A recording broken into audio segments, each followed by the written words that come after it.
coming down in 3, 2, 1.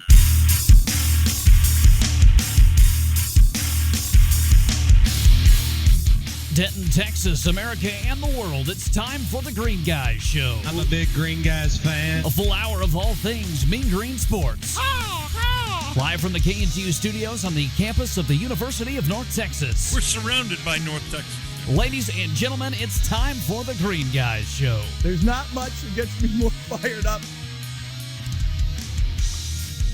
And welcome one, welcome all to the KNTU studios as we record episode number 2 of the fall 2022 edition of the Green Guys Show. I am Zach Babb, but I'm not in charge of this show. That belongs to 4 students here at the University of North Texas. I'm joined today by Kevin Walker. What's going on? Blake Elliott. Let's get it. Anthony Council. Yes, sir. And Cullen Brown. What's going on?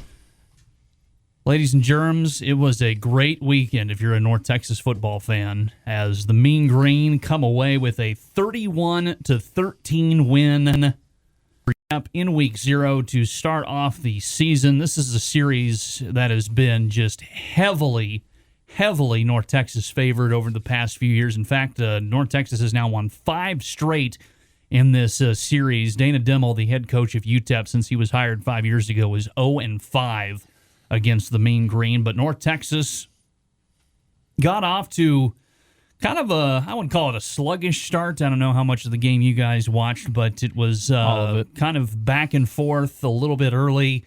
UTEP struck first. North Texas responded. Then UTEP got a field goal. North Texas responded with a touchdown. And then from there, it was pretty much all North Texas, especially in the second half. Defense pitches a shutout. Austin Ani throws for 3 touchdowns, never turns the ball over. All 4 running backs get into play, although Iowa Day was kind of the featured back. But I think let's start with the Austin Ani talk, because there was a lot of question marks coming into this season about how he would be, whether or not he was the guy who should have gotten the starting job, and he did, and he looked good in the first game. Who wants to take this first? I think I got this. All righty. I think out of all of us, I think I was probably the most, I don't know what the correct term is, but I definitely was kind of wary of Austin Ani's abilities. And the biggest thing, Zach, you mentioned it, I mentioned it last week on our first episode, the biggest thing I wanted from Austin Ani was 0 in the turnover column. And he fulfilled that today. And not only did that, he delivered huge with 3 touchdowns on 236 yards passing, good enough to be the Conference USA Player of the Week. I'm incredibly impressed and incredibly proud to say Austin Ani's our quarterback here at North Texas. And hopefully if this, momentum continues, he'll definitely get us to a bowl game and definitely outshine my predictions to start out the beginning of the year. Yeah, I thought he looked good, but like Coach Luttrell said, he was solid. And I think that statement kind of rings importance. I think he did what he had to do, like you said, no interceptions, but he did only go 16 for 29. He did complete it to 8 different receivers, so that was very encouraging to see, spreading the ball around a bunch of guys getting involved, including redshirt freshman Jamori Macklin, who I was speaking about last week. So it was really good to see different guys getting it, but I don't know. UTEP, if I'm being honest, they came out ready to play, but then they kind of rolled over in the second half, so wasn't too impressed with their performance. Maybe the rain played a factor. Want to give a quick shout-out to Jake Roberts, who kind of going to be in that Pirtle role this year as a tight end. Third down was just big, had a great touchdown catch. He actually led the team with 4 catches and got 54 yards. And then, he did a good job out there today. So I think the team can still improve, but it was a nice win to open the season. Yeah. I mean, it was a good win, So the guy who picked him to go 9-3 sounds a little hesitant about calling this a good win. No. I'm just saying, they won the game. That's great. I'm happy that Ani didn't throw any interceptions. It's great. I'm still confident in my prediction. Okay, I'm still confident. Okay, did I know they were gonna win? Yes, I was like they gonna win. Now it's the interceptions that I was kind of skeptical about, because last year he threw 9 interceptions and we didn't know if he was gonna throw 1, 2, or maybe like 3. But at the end of the day, he didn't throw any, which is really good. But it is only week 0, excuse me, and this is how some people like to be is, oh, let's jump on the high horse now. Yes, they got to win. Let's go. Oh, yeah, going all the way. And then as time goes on, you start to see things, and it's like, oh, well, maybe. But on the bright side, he did play a solid game. Yeah, to bounce on that, this is our 6th season in a row winning the opening game. So we usually start hot. Like I just said, we won the last 6 in a row. So I don't think there's anything to get too excited over. I will say this is the very first time we have led at half in El Paso for a good time. And then this is our first time opening the season with a double-digit win since we played Ball State. So some encouraging things to see, but like Anthony said, I wouldn't get too high too early. Yeah, and definitely, I mean, I know y'all all talked about the interceptions and the turnover battle and as a whole, but one thing that worried me really early in this game was North Texas defense's problems with flags and penalties. They had 3 in the first half, and they just seemingly couldn't get out of their own way to perform on defense.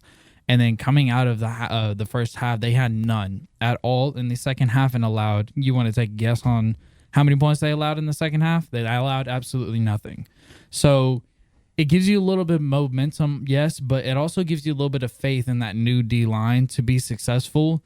And I don't know kind of like Zach said, I don't know how much of the game y'all watch, but KD Davis was definitely the leader that we all suspect him and hope him to be this year. He was leading all around. He was yelling at his players. He was making sure everybody was in check whenever they were down, and They took a hold of this game and did what they needed to do. Personally, I thought that this game was going to be a lot closer than it was. And some could say maybe that UTEP's not performing as well as we thought they were.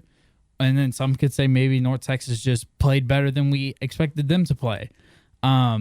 Regardless, I think we'll get our true test next week when we play SMU and what people love to consider a rivalry.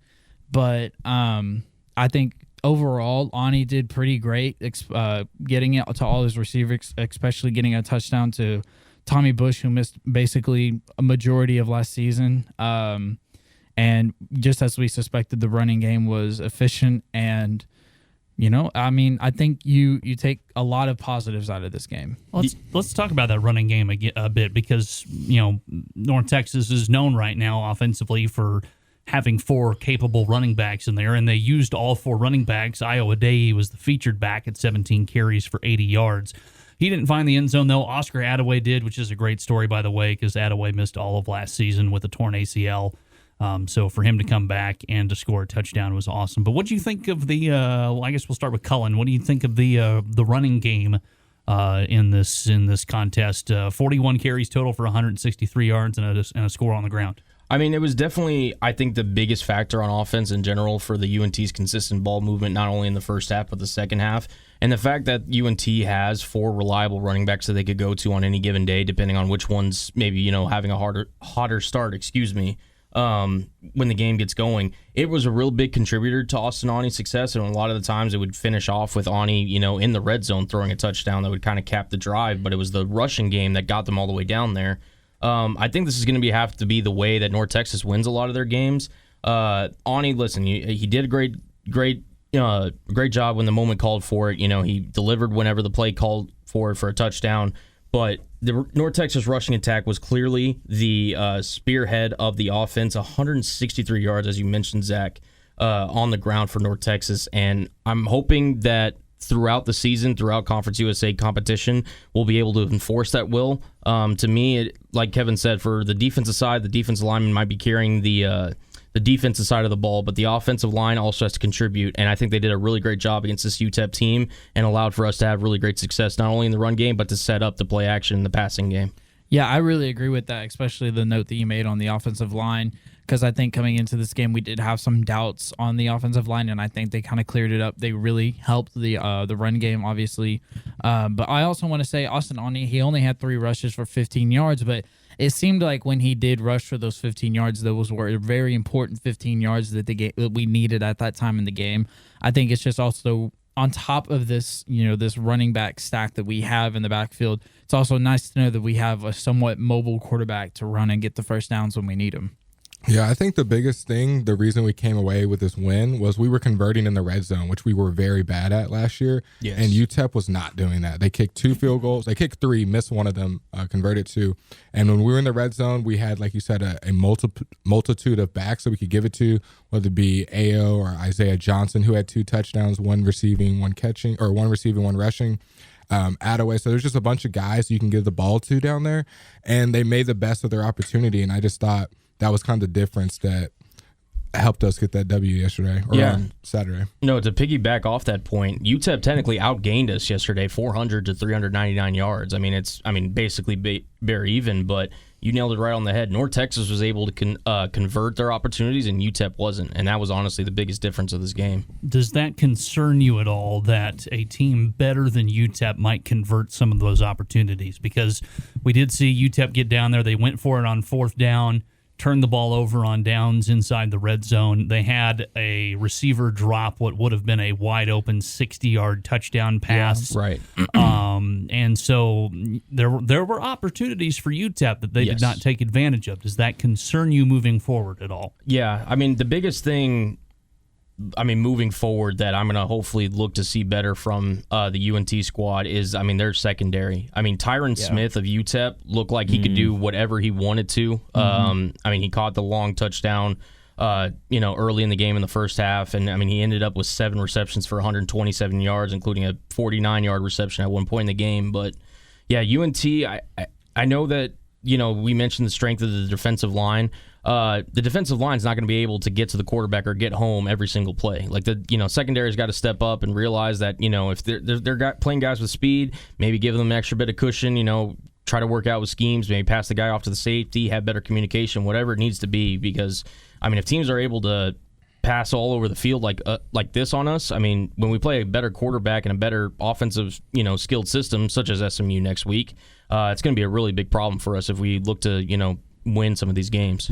Yeah, I especially, you took the words right out of my mouth, because the entire time I was watching the game, I was taking away all these great notables and all these great positives from the offense and the defensive line, but it seemed like, like you said, this Smith kid could literally run wherever he wanted to on the field, and he would get open. So the cornerback system worries me a little bit.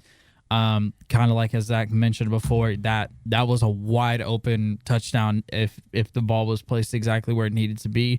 So it does make me worry a little bit on with our cornerbacks if we're going to be able to stop some really good receiver schools if they have multiple 2-3 starters that can really run on the field.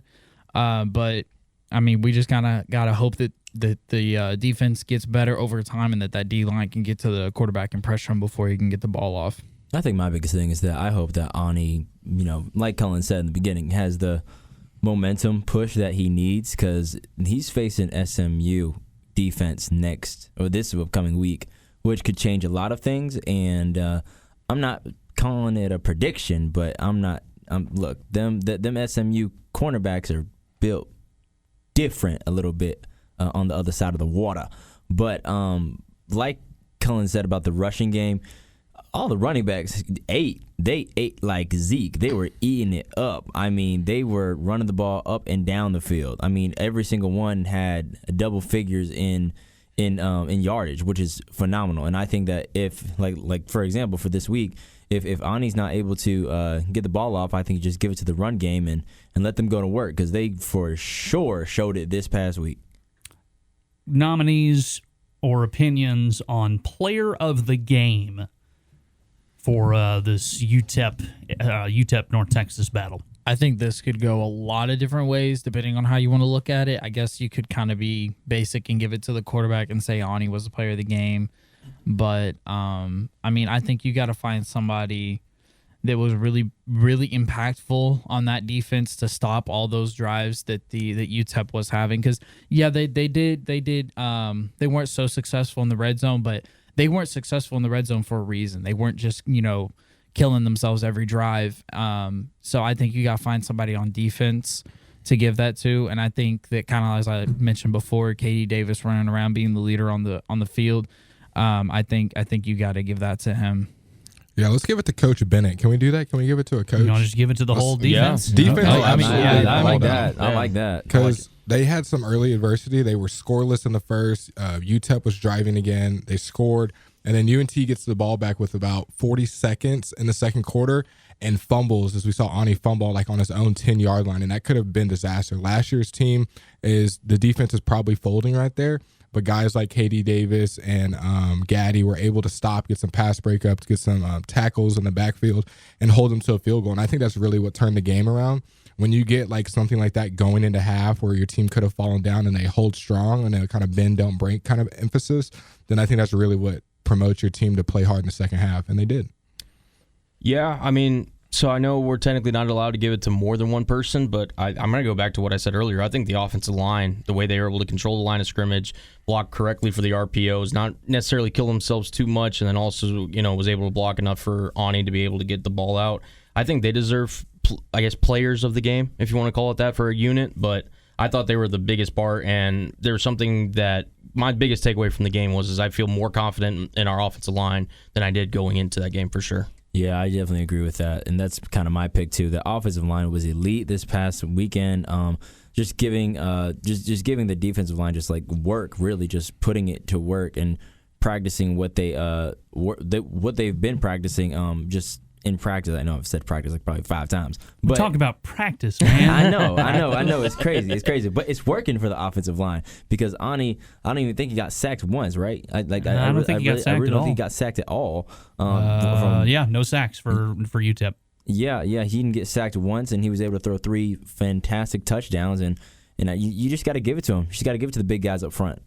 All right, well, there you go. That's North Texas and UTEP as the Mean Green start the season 1-0 with a 31-13 win over the Miners. Coming up next, SMU. This is head coach Hayden Fry, and you're listening to the Green Guys.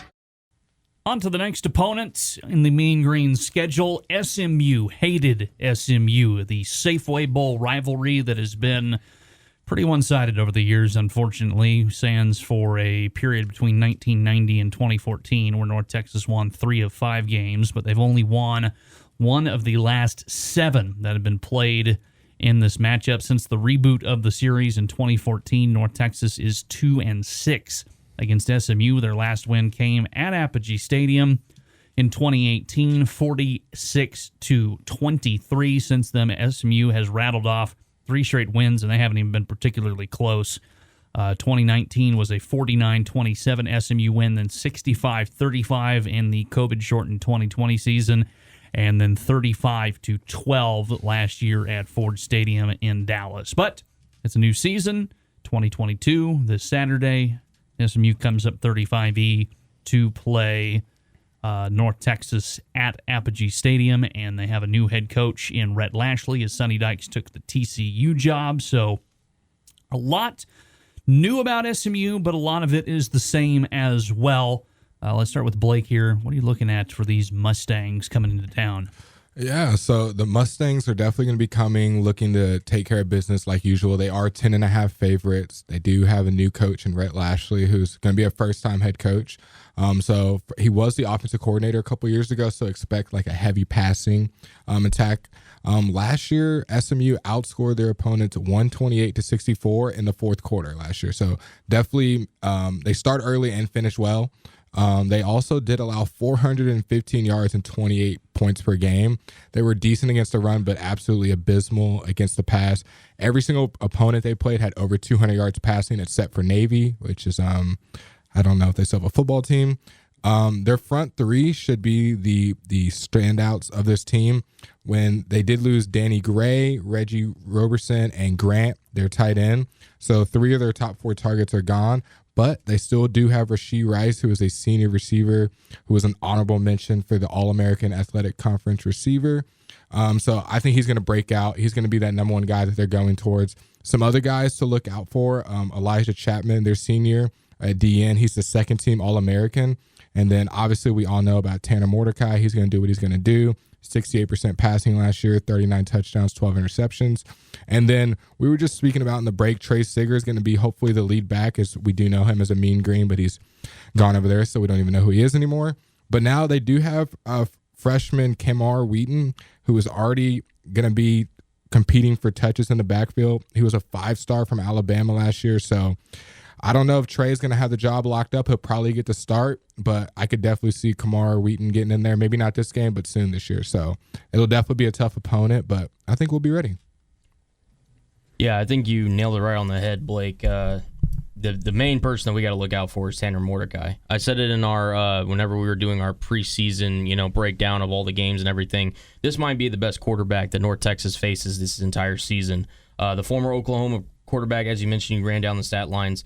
To me, what I saw from the UTEP game is that, whoever the defensive back coach is, I apologize, I don't have his name off of the top of my head for North Texas. They need to really make sure they do some extra film study on the concepts that they like to run and, all the, route combinations and everything that SMU would like to get going early in this offense, because honestly, they're going to have a different level of athlete than UTEP, in my opinion, which we're hopeful that the North Texas front, along with Katie Davis and that front four, will be able to hold their own. But that secondary's got to be able to do their part too if we have any chance in the game. But also conversely, offensively, we got to make sure we keep running those RPOs, keep blocking our gaps, and Austinani's able to thrive off of play action again. And I'm going to say it again. I'm going to say it every game. Keep down the turnovers, and we've definitely got a shot with this group. And I really believe that this will be stressed over in practice this week, but it'll be very interesting how they come out to start the game. Yeah, I really do agree with that. Mordecai, he does look very, very elite. Last year, for completions, had 308 completions, 454 attempts, only 12 interceptions. He in 39 touchdowns. So I agree with you, Cullen. I think he's going to be one of the best quarterbacks that they face, and that defense and Katie Davis is going to have to really try to get through that offensive line and try to get to the quarterback as fast as they possibly can. Because if he gets past him, Mordecai's going to be able to throw that ball to anyone he wants to and score. Yeah, and I think another thing you're going to have to keep your eye on, I mean, I know we've already talked about Tanner Mordecai, but and I like what you said, Anthony, he is probably going to be one of, if not the best quarterback that they are going to see this year. So, beating UTEP 31-13 is on fun and nice, but in all seriousness, you can't let SMU even get a chance to get on top, and you got to stay even with them the entire game. If you get 2 scores behind, whether that only be 10 points. My apologies. I forgot to mute the channel. That scared me.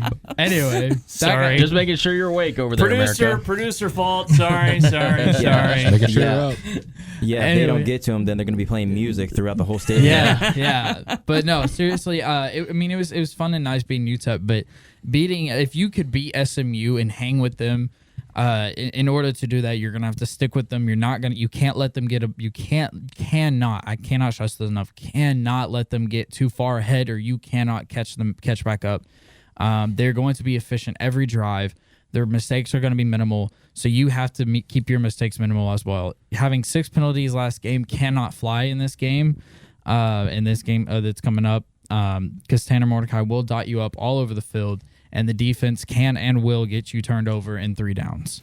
Yeah. If Hardison and Tyron Smith put up 127 yards between them two, I don't even want to know what Mordecai and Rashee Rice are finna do to us. So, like Kevin said, it's definitely got to be an early start. If they get out and get a touchdown in the first couple drives, or even the first drive, I think if you stop in the first drive, that's just a big momentum swing, because SMU is a very momentum-based team. They like to get out. They run that spread offense. They like to throw it down the field, get things going. So if you can stop them even early, I think that'll be a big boost to those guys. And like I said, SMU is losing a good amount of guys. They lost their lead rusher, Bentley, who put up 141 on us last year. So he's gone. So there's some newer faces in there. I don't think it's just going to be a walkover. We're just going to show up, SMU rolls their helmets out, and they beat us. I think it'll be a battle. SMU will probably come out on top if I had to put some money on it, but I don't, so I'm going with UNT. Well, just for the record, since you brought up the fact of putting money on it, SMU is currently favored by 10.5 as of this recording. So it'll be very interesting to see. I know Zach had kindly put in the chat for us that the Mustangs defense last year gave up only 3.8 yards per rush last year. If I'm North Texas, I'm looking to get at least 100 yards, and if I do so, I feel like my chances are pretty good at potentially winning this game. So we'll see if they can hit that mark. Colin, I have a question. Okay. So I think all four of us predicted us to lose this, right? Yes. Last week? Yep. So after UTEP, does anyone feel any different? No. Nope. Okay. I actually kind of do. I feel more confident that it could be closer, Yeah, but I still would pick, if like you're asking me to put my money on it, I'd pick SMU. We're on the same page. Here's another question from from that same umbrella. Do you think a close loss or a game in which, because this game has not been competitive for the last 3 years. Yeah. Really, if you want to go back even further than that, I mean, it's been blowouts in the last 5-6 games of this series. If this is a close game and North Texas hangs around, even if they do lose, are you more confident about the rest of the season? Okay, go ahead. Sorry. I think, because I did say this in the first episode of the Green Guys, is I think, even because I predicted them to beat UTEP, and I did predict it was going to be a close game, because I guess I just thought UTEP was going to play a little bit better. But I think even if you can hold your own accountability with SMU, don't get 50 bombed. If you can get beat, you said the point spread's 10.5 or so. If you can keep it within 10-point range, even if you lose, I think that you give UNT fans a lot to look forward to this season. And obviously, you want to get the win. That's the most obvious thing. You want to get the win. You want to get the dub. You want to beat them and take care of it, and shut down all the rumors that you can't beat SMU and that it is a rivalry, even though I don't think it is. But it's just, you got to, like I said, you cannot have many mistakes. Yeah, no, I completely agree, Kevin. I'm going to take it a step further. Not only would I feel like this would give confidence to UNT, even if they do lose by a one-score game, I think this would give them confidence not only through the rest of the season, but potentially, moving to the same conference as SMU. Yeah. Because, once they join, they realize, like, okay, we're not as far off as we thought we were. We can actually compete with these guys. We don't have to sit there and wait through recruiting cycles to potentially, make it a game between these guys. So it's such a, Zach mentioned, the 35 East difference between us. It's not, they're not far from us, and they're, inner city rivals, and we want to make sure that we hold our own whenever they come to town, or we go over to Dallas. So no, yeah, that is 100% true. Whether they win or lose, at least keep it close, because UNC is going to be up against the Houstons, the Memphises, and the South Floridas and the Temples, and it's going to be a big jump, because I think they could win. They could win. I'm not saying they will, but they could. We just got to see. That's why I'm not all hype and jumping out of my seat because they won the first game against UTEP, because okay, good, like you were expected to win that game. Mm-hmm. But this next game against SMU, okay, now let's see who if the boys gonna turn into men and play against these big dogs who gonna be in that conference where you are gonna be. Like this game is very big, so it's like congratulations on Ani of getting Player of the Week. That's fantastic, wonderful. Had before he gave you a high five and a lollipop, but you better take that lollipop out of your mouth and get ready for these big dogs coming up this weekend, because this game is a huge game for them, and it's going to see if they can really play with the big dogs. All right, predictions, score predictions. Let's start with Cullen. I know we all said last week that in our season preview, where we went game by game, that this was a North Texas loss. I think we're all, unless maybe Kevin has a different idea, we all be sticking with that. But score predictions, let's start with Cullen. I think it'll be a high-scoring game. I'll go SMU 45, UNT 31. All right. Wow. Oh my, we're close. Sweet mother of peanut butter. Okay, sweet mother of peanut butter. What's your prediction? You said 45? Yeah, SMU. I think it's a 40 burger. I think they do 40 burger. That's better than my burger I just had. Man, well, not for us, but yeah. I'm gonna go 45. I'm gonna go 30 SMU, 27 North Texas. Okay. Well, speaking of burgers, I honestly think SMU is going to roll up like if they're at Whataburger. They're going to be, how do you want it? Grilled onions, mustard, pickles, double meat. they're gonna have their way. I think they're also gonna drop a 40 bomb. I'm gonna say 42-21. I want it to be competitive, but I just feel like that offense is just too high powered. If we were already getting torched in the passing game by UTEP, I'm scared of what SMU is gonna do. But hope I'm wrong. So the trend that I see here is y'all all think that they're going to score 40. Correct.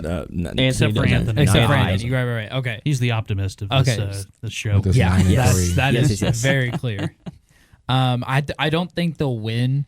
Who? But, UNT. Oh. Yeah, UNT. Yeah, shocker. Yeah, I don't think UNT will win. I think so. SMU scored 35 last year. I think UNT can keep them under 40. What a dub. Not by much. That is a win in itself. Yeah, not by much. Like I said, if you can keep it within 10, then you're doing pretty good. I think I'm gonna say. Dun dun dun. I think I'm gonna say 38 SMU, and I'll give UNT 28. 38-28. Yeah, 38-28. Okay. Okay. Not 38's an odd score. I feel. How do you get to that? 7. Well, I mean, it's 5 touchdowns and a field goal. Yeah, And 5 a field touchdowns goal. and a field goal. Okay. Yeah. Yeah.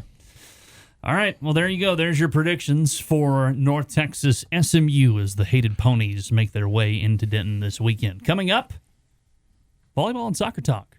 Hey, America. This is Epi the Eagle, former mascot for the University of North Texas, and you're listening to the Green Guys. I hate Scrappy. Now, welcome back to the Green Guys, where we discuss all things North Texas sports, the good, the bad, the ugly, and everything in between. It's now time to switch gears away from football for a little bit and talk some volleyball and soccer. And the volleyball team opened up their 2022 season this past weekend at the North Texas Invitational Tournament. They went 1-2, 3-0 win over Jacksonville, a not good Jacksonville University team, by the way. They won just 4 games last year. And then they got swept by a good UNLV team that's top 40, I think, in RPI for college volleyball.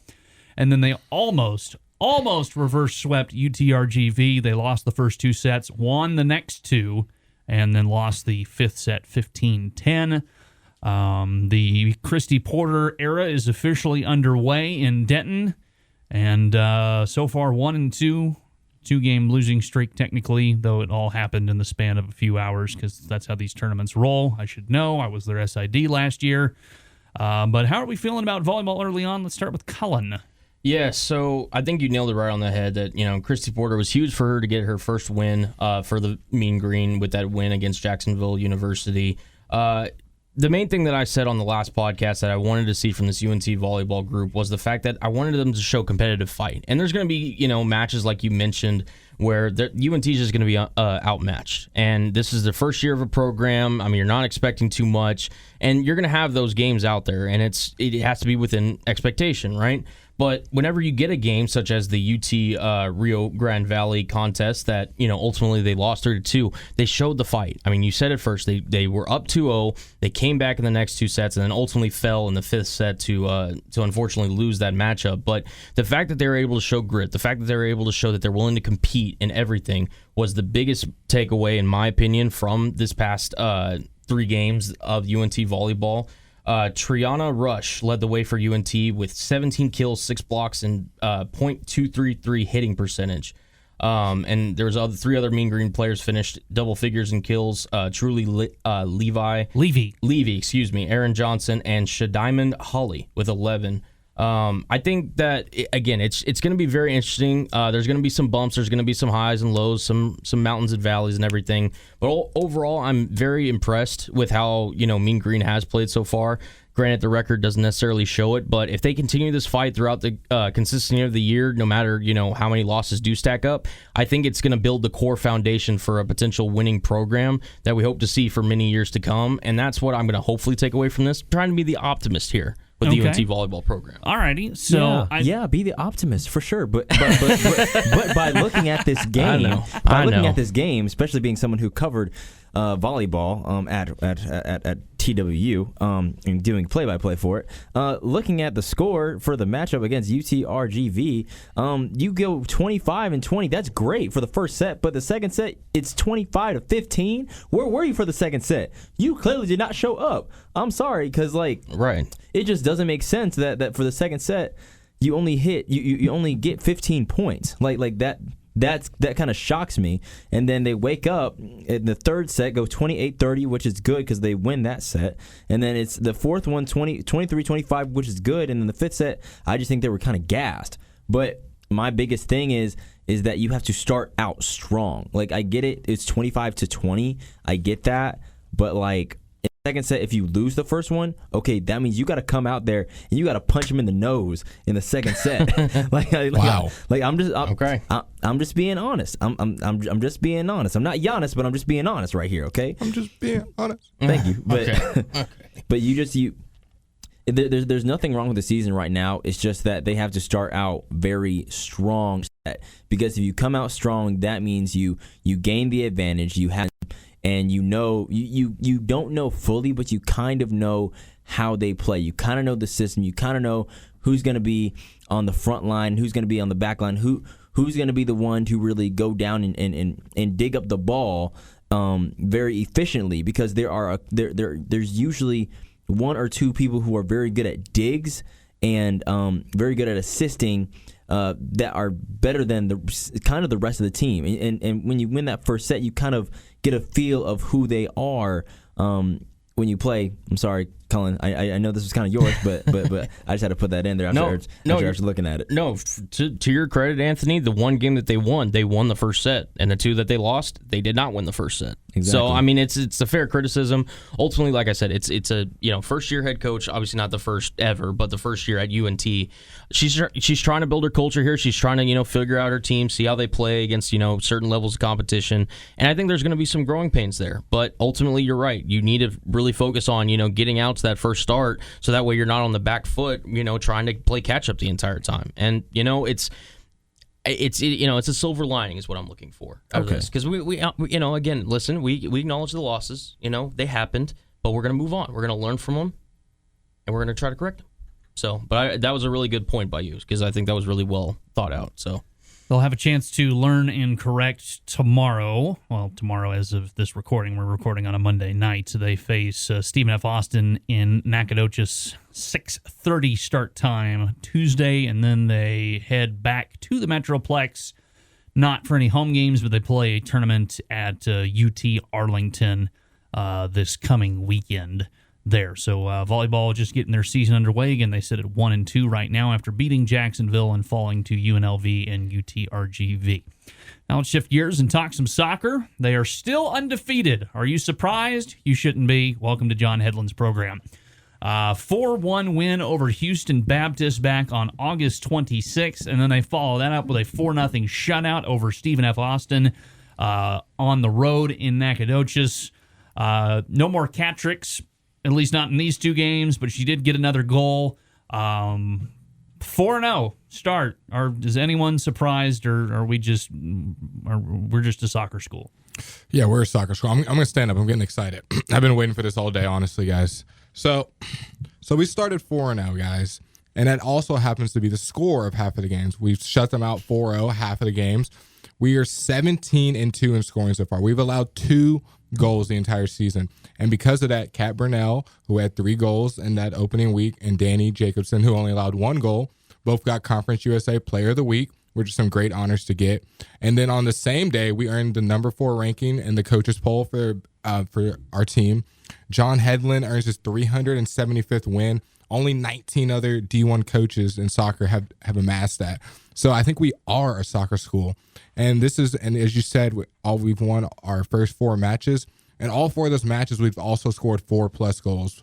And we have not done that since 1997. So this team has been great in the past couple of years, but I think this team might be different. And it's not just Kat that's doing it. The actual leading goal getter right now is Olivia Klein, senior. She scored in all 4 matches. She leads the team with 5 goals right now. Kat only had 1 in the last 2 games, which for her standards is a slow start, but I think she'll pick it up. We're averaging about 300 fans per game. And like we said, it's free for students. Go to these games. This is the best sports you can watch right now. If I'm being honest, this is the best thing that's on campus right now. Some other interesting things, 8 different girls have scored in just 4 games. So like I said, it's a team effort. We give all the highlights to Kat right now because she did have that little cat trick, which is amazing to watch. But this is a team that's playing within itself. They all obviously enjoy each other in and out of the game, and that's showing on the field. And their defense has honestly been the shining part, as they've allowed 2 goals all season. Opponents are averaging 7 shots a game against them, while UNT is averaging 27 per game. And the total amount of shots that have been put up on UNT is 27. So the same amount of shots that they're getting per game is how many total has been on them the entire game. And they've put up 108 this year. So that's why they've been dominating, and it's great to see UNT taking over.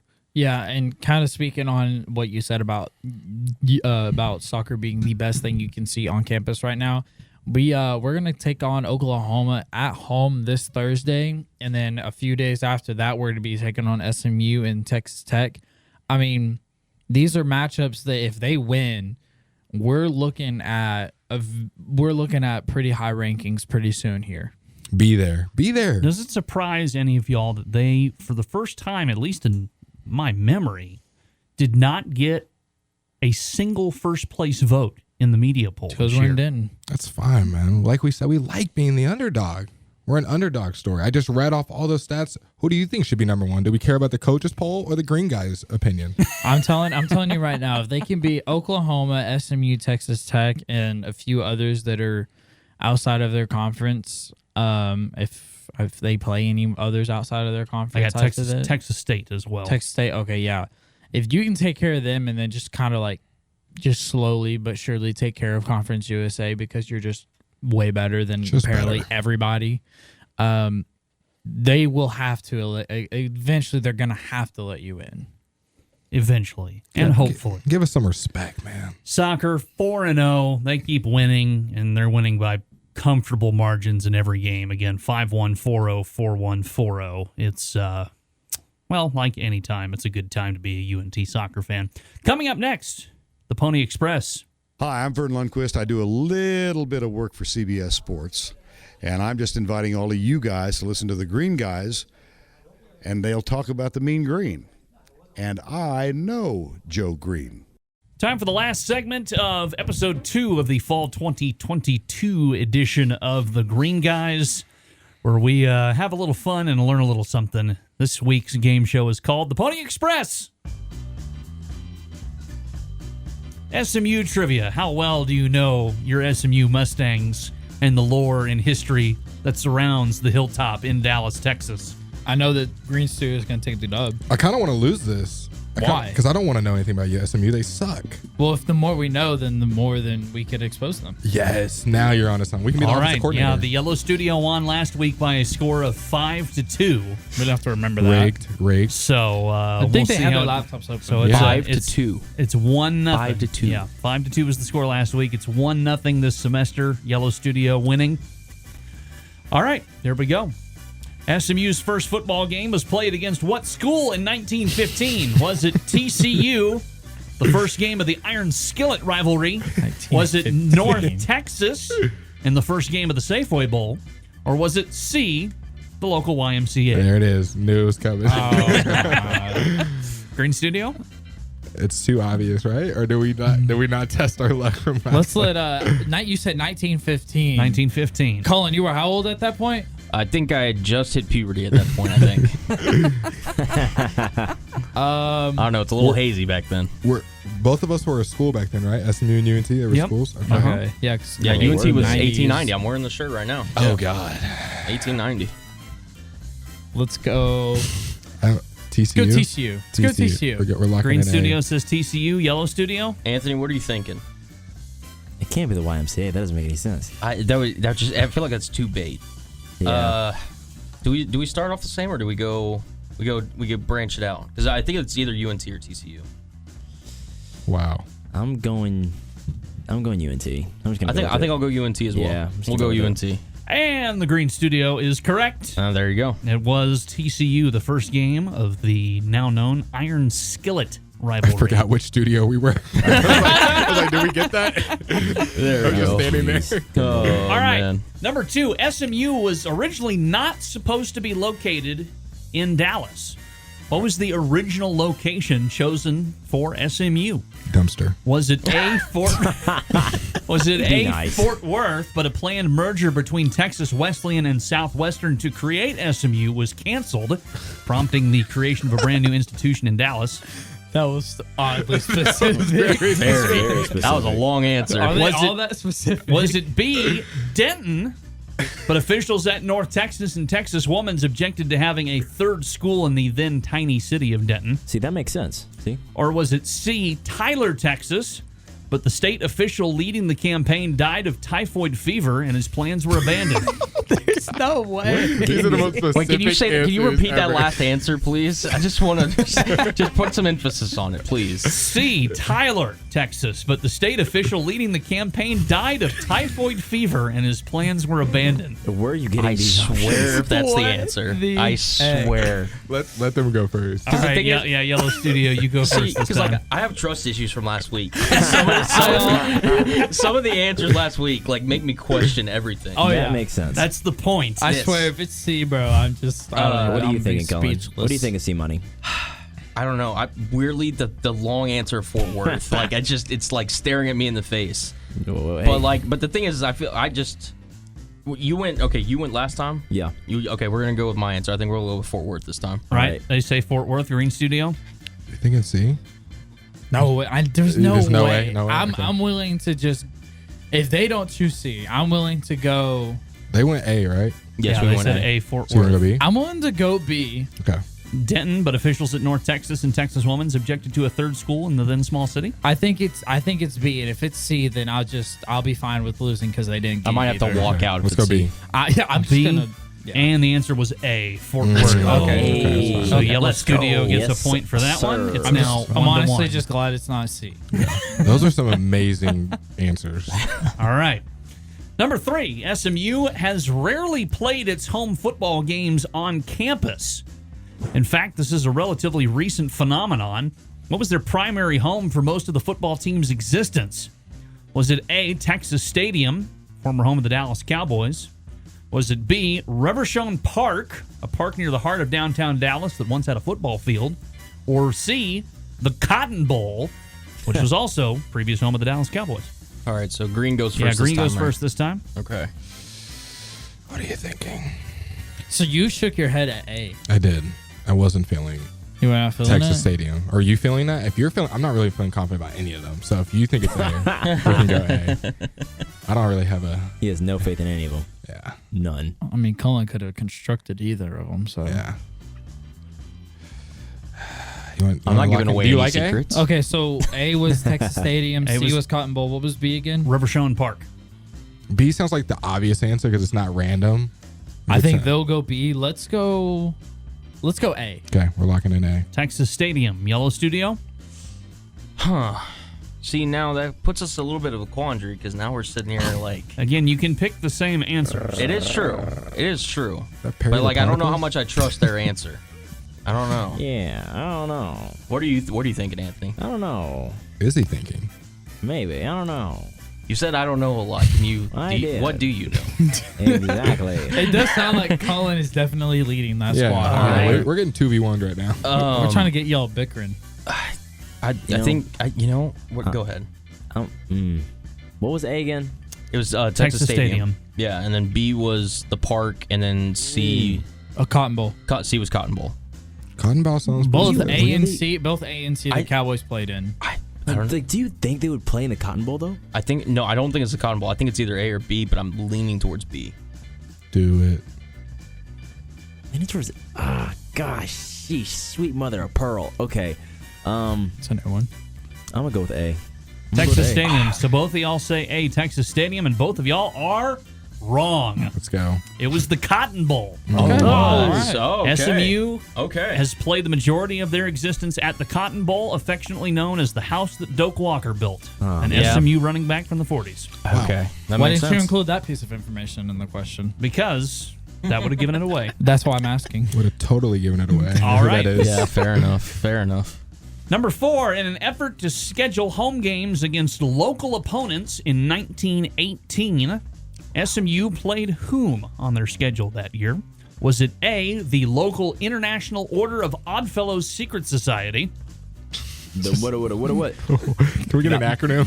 That one, the IOOF. Was it B, a group of employees from nearby Love Field Airport? Love that. I love that I really one. want that to be the answer. That's my favorite answer. Or was it C, they played against their own freshman team to a sold-out stadium? Okay, it's C. It's got to be C. Let's go C. We're I'm locking it thinking in. C. Well, Yellow okay with Studio is getting that supposed to go wrong. first. Technically, we're feeling yeah, confident. But, I'm about to say, Okay. yeah, jumping the gun over there. How much you want to bet it's not C? Dude, it's like it's so obvious. Like it's not. That's the thing. This game is making me question everything. Right. I don't know. This game is giving me trust issues. No, I mean, if you think for about sure. it, now if you think about it, Zach did say that one last. Yes. So But he also said the last one last Are you trying to get into the mind of Zach I Babb am. right What now? about Think- psychology? Think of Very this much as a so. Scantron. Do you go C twice? see, but that's not always the best When idea. in doubt, though. see it out, brother. How do you think I got to this point? What did you say, Green Studio? I don't know. Did we give an answer? We said, guys did no, give an no, answer. no. We're still discussing. We're still discussing it. Everyone's still discussing for Yellow Studio is supposed to give an answer Okay, first. okay. So. Okay. Say the answers one more time if you The don't mind. Okay. A, the local International Order of Oddfellows Secret Society. I think it's A. B, a group of employees from Love Field Airport. Or C, they played against their own freshman team. God. I want to say it's easy, but it's not. Like, I know it's not. None of these are the thing is, easy the fact that because- it's two wacky answers though, like that's what's got me like tripping. They're all three wacky. The Secret Service. Yeah, they're all- Okay, the freshman team's at least. freshman team is The at freshman least team's at wacky. least like okay, I could That see makes that. sense. Yeah. No, they're playing Love Field? Field. But does it, They're bringing a bunch of freaking. Not even American Airlines. Yeah. Delta. Yeah, they're working on handoffs by passing peanuts to the passengers down the freaking airplane. Good lord. Attendant. What's your choice, Yellow Studio? Anthony, you got this one. time's up. All right. Shot clock expired. You're gonna hate me for this. I know I am. I knew it.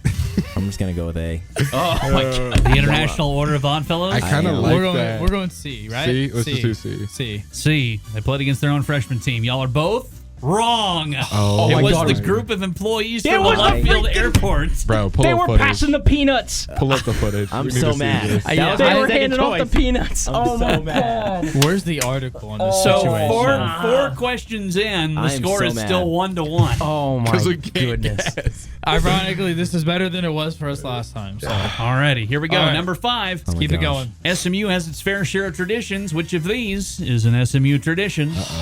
Is it A, the pony? Beating North Texas. Is it A, the pony races? 2 miniature ponies race from end zone to end zone at Ford Stadium before home games. Is it B, the boulevard? SMU students and fans set up tents along the main road of campus in lieu of tailgating. Or is it C, death penalty remembrance? One player is taken off scholarship each year in remembrance of the 1987 death penalty. I really hope that's not it. Sorry, what? That's hilarious if true. That's Like, you want to say that's not true, but how this game's been going, that's the best answer. So is it who goes first? Is it Green? It's Green going first. Green goes today, first. yeah. Okay. So we got the pony races, we got the death penalty, and then we got the boulevard. The tents, yeah. so. I really don't think it's C. Yeah, I think it's A, the pony races. You think it's pony races? I feel like I've seen them do that.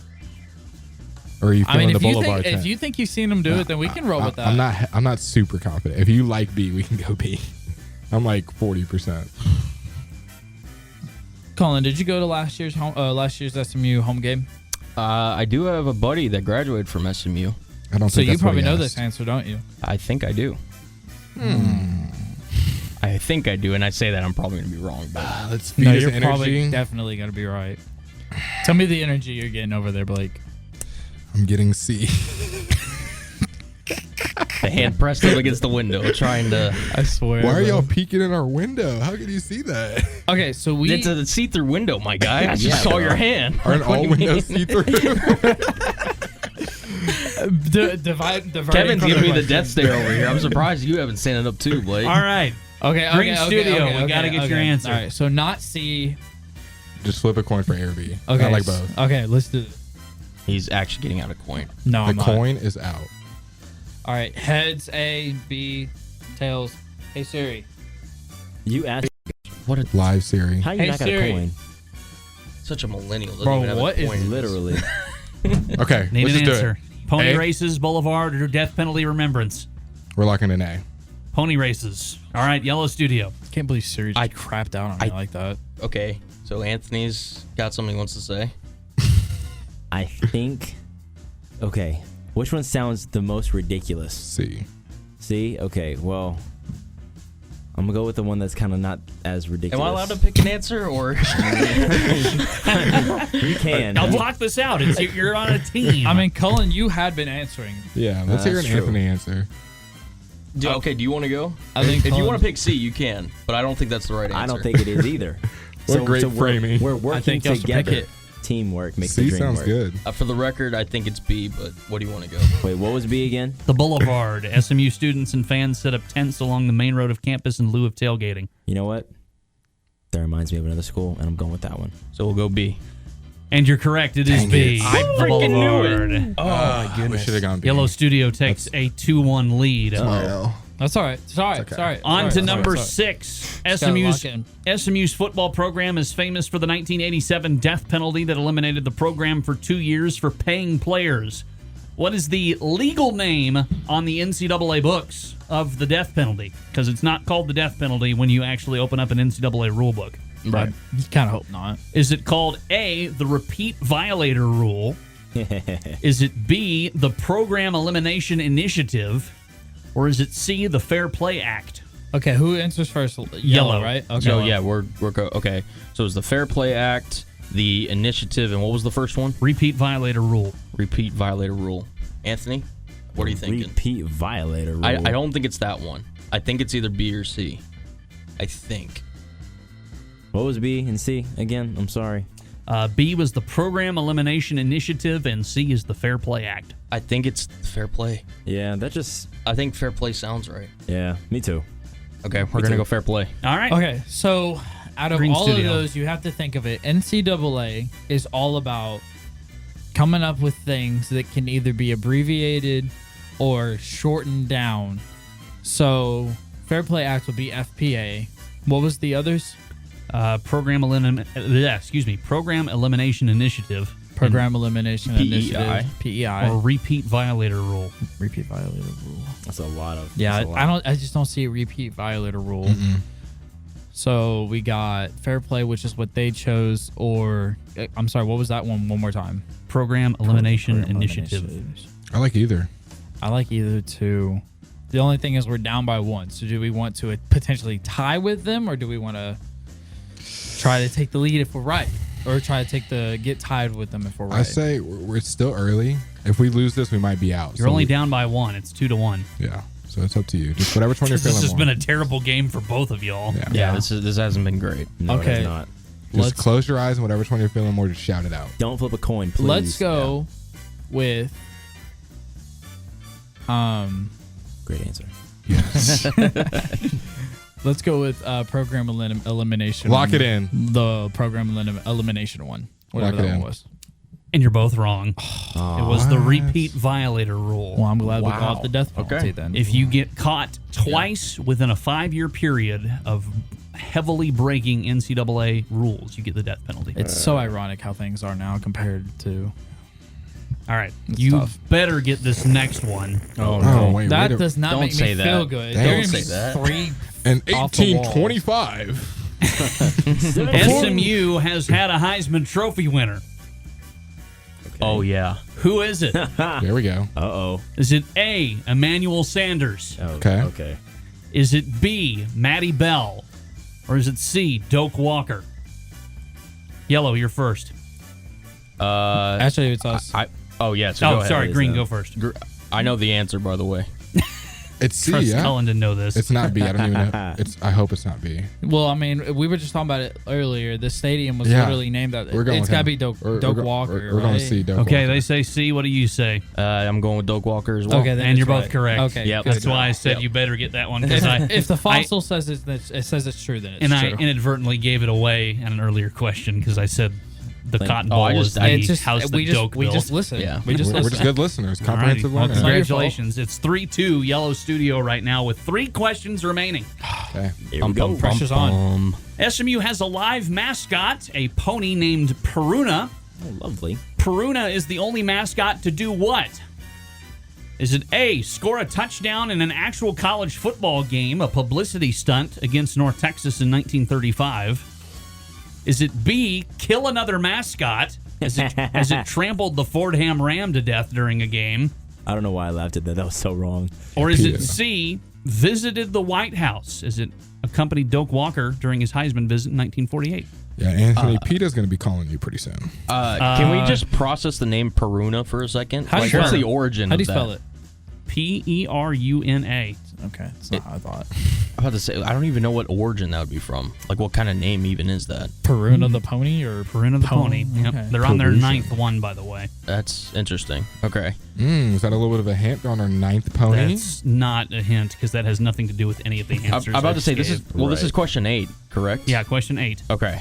All right. Well, is it yellow that goes Yeah, first or green? it's y'all. It's y'all. Yeah, Okay. yellow goes first. Okay. Okay. So, sorry, repeat the answers one more time. We went on a little sidetrack there. Okay, SMU's live mascot, Peruna, is the only mascot to do what? A, score a touchdown in an actual football game, a publicity stunt executed against North Texas in 1935. Is it B, kill another live mascot as it trampled the Fordham Ram to death during a game? Or is it C, visited the White House as it accompanied Doak Walker during his Heisman visit in 1948? I feel like it'd be such an SMU thing to attend the White House. Yeah. Like, that's like the vibe that I was getting whenever I heard that. Because, I mean, killing somebody, it's like, you probably like would have had to rebrand it. You know, you could still use the pony, but it would have been called Penelope or something.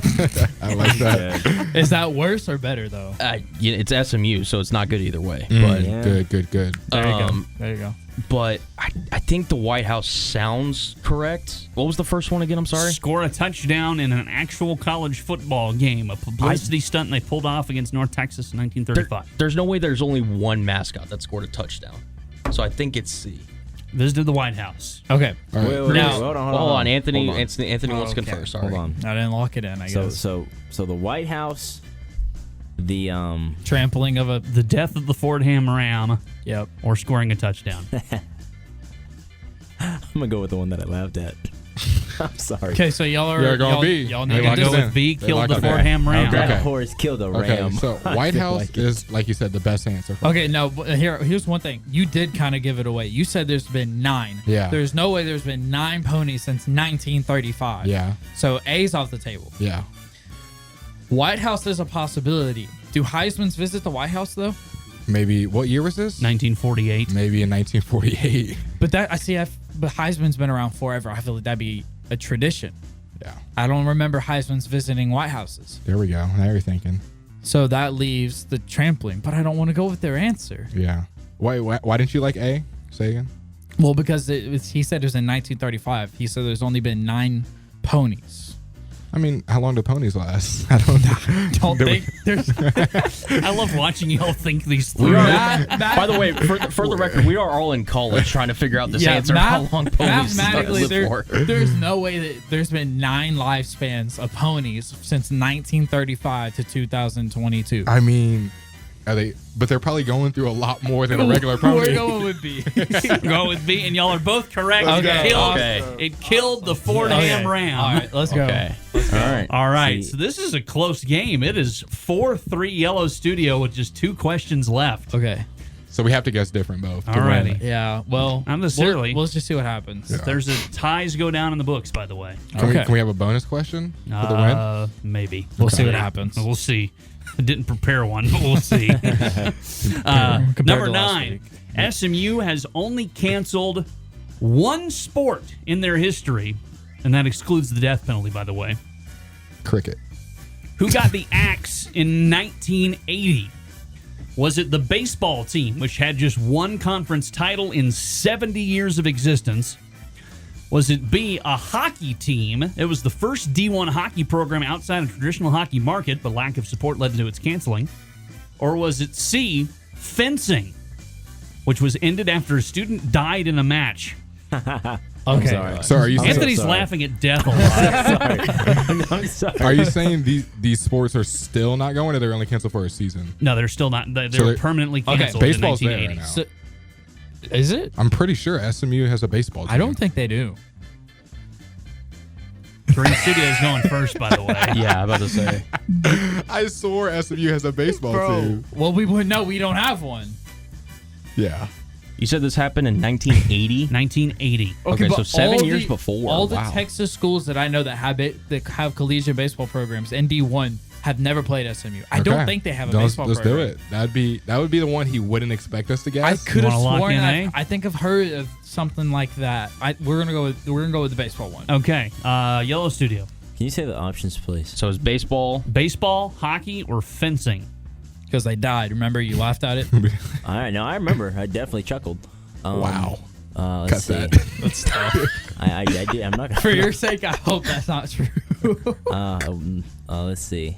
I mean, I'm not happy about it, obviously. But That kid's soul is gonna haunt you. Good Lord. what do you think, Cullen?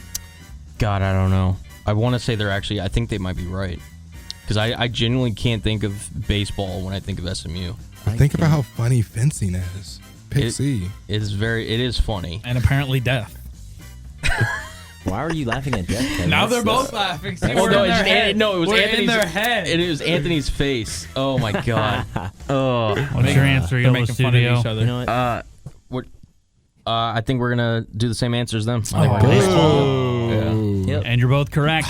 Way to play it SMU's safe. baseball team was discontinued in 1980 after it had been around since 1910 and won just one conference Y'all are title. sore. Cha-ching. So, this last question has a lot of weight to it. It's 5-4 Yellow Studio. Why is the North Texas SMU rivalry called the Safeway Bowl? Oh, God. Is it A, supermarket chain Safeway actually sponsored the series in the 1970s? Was it B, the first game was moved to a neutral field because of unsafe conditions, hence the term Safeway? We have talked about murder a lot today. Or was it C, the coach of UNT said he'd play SMU anywhere, even in a Safeway parking lot? Okay. Is it wait? They're- So they're is it first. Is it okay? So we're going first. Yeah, Yeah, go Yellow first. Studio goes Okay. first. Cullen could have been around for this, so listen. Okay. So I don't think it's the supermarket, like the first one you said, because it was the Safeway, because it was the supermarket. I believe was the answer. Yeah, Safeway, because Safeway, the supermarket, sponsored the series. Okay. So it could be either one of the last two. What was the middle one again? The first game was moved to a neutral field because of unsafe conditions, hence the term Safeway. Whew. That's a It's good tough. one. That's tough. You're really good at coming up with these answers. Yeah. Very creative. Zach just smirked. Oh man, Anthony, what are you feeling? This is a tough one, man. I know. This is tough for us, too, because we kind of basically have to not choose what y'all choose. Okay, and then C was they'll play anywhere, basically saying even in a Safeway parking lot. Yes. Okay. You know what? I'm just going to go with the most ridiculous one. I'm going with a Safeway parking lot. I don't think that's the most ridiculous one, but all right. All right, Green Studio. I guess we'll go with it. Okay, yeah. so what is Safeway? Safeway's a supermarket supermarket. chain. Supermarket? Okay. It's like blue and yellow, right? Yep. Yeah. Okay, I've literally never seen one, so not to ask. Are they popular around here? More on the East Coast. Okay, so What was probably B? not. They probably didn't play in the What was parking B? lot then. B was the first game was moved to a neutral field because of unsafe conditions, hence the term Safeway. Okay, that's a good possibility, I think. But Safeway is literally a supermarket, so I feel like. But if I they're do not like, very popular around here, then But what there's- are the chances of them just finding one? But I don't think they would name it the Safeway Bowl with a supermarket being that name and That's- not be naming it after them. So that's another reason to not pick that one. Yeah, that's a branding issue. It's like calling it the Target Bowl, Yeah, but the not talking about Target. The Target. True. Target Bowl.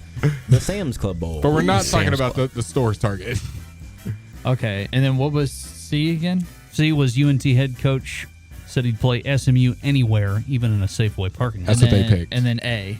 And then A is the supermarket chain Safeway actually sponsored the series in the 1970s. A is so obvious, but B doesn't make sense.